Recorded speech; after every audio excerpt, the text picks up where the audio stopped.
Alright, so for reading, we're going to continue with our inferences. And remember, our authors in the books we read, they're not always going to tell us everything in a story.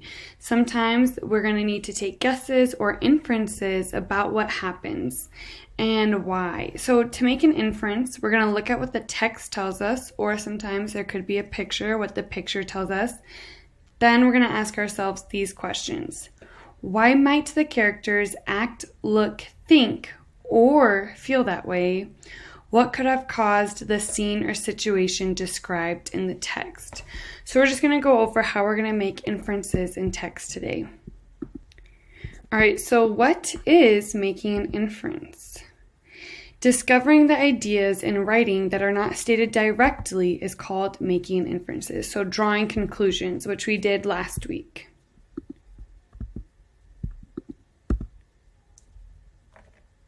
So sometimes our inferences is also called what people would say reading between the lines. The words aren't there, but you're reading between them.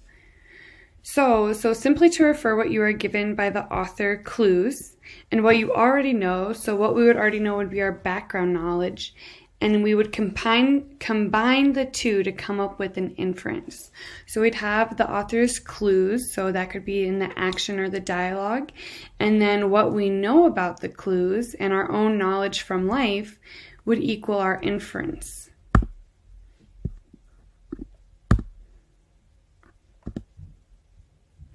All right, and people make inferences all the time, so we do this almost every day. So sometimes when we're telling a joke, it requires the listener to make inferences. So sometimes you're going to need background knowledge and clues from the joke to understand the joke. So let's do an example. If someone said, for example, what is the difference between a train and a teacher? A train says choo-choo and a teacher says spit it out. So when you hear choo-choo, it kind of sounds like chew like with your mouth. You're chewing something. So then, how could we analyze this? So our background knowledge that we would need to know for the joke to make sense, background knowledge of something that we already knew.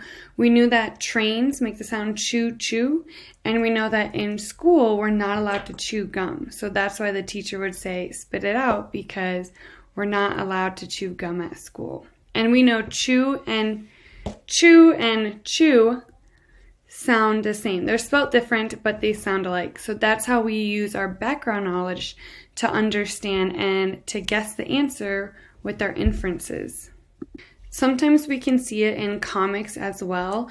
So we're going to analyze this and see if we can explain why it's supposed to be funny. So what are the clues in this? So I don't know if you recognize these characters, but right here, this is the Cookie Monster from Sesame Street. And he was given crackers, but he loves cookies. He's known for being the Cookie Monster.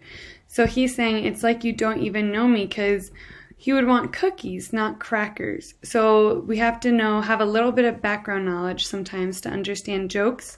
Just like in our text, we're going to need background knowledge and the author's clues to help us draw conclusions and make inferences.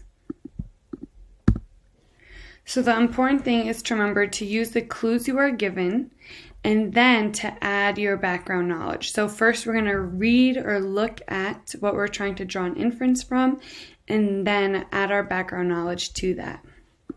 All right, so we're going to practice real quick drawing inferences through this story. So I'm going to start right up here. Lucinda and Sam have been best friends since kindergarten. They've never let anything come between them. Not even that time Lucinda crashed Sam's new dirt bike. They hang out together, share the same friends, and enjoy the same jokes. Every day at school, they stop to talk to each other in the hallway before fifth period.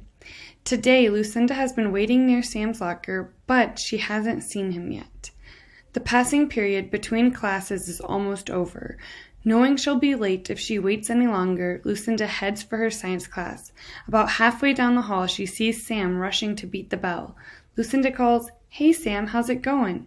Sam glances at her, gives her a dirty look, and then turns his head away. Lucinda shivers.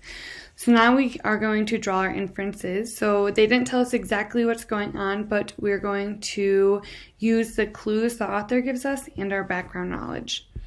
So even if you don't know Lucinda and Sam, we can figure out what's happening in the story by connecting the details. So let's examine some facts we already know and see what we can figure out.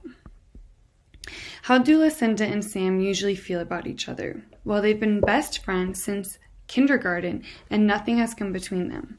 What do they usually do before a fifth period? Usually they stop and say hi to each other. But what happened today was Lucinda was waiting for Sam and Sam wasn't there. And what does Sam do when he sees Lucinda? He gives her a dirty look and then turns his head away. So he wasn't being very kind.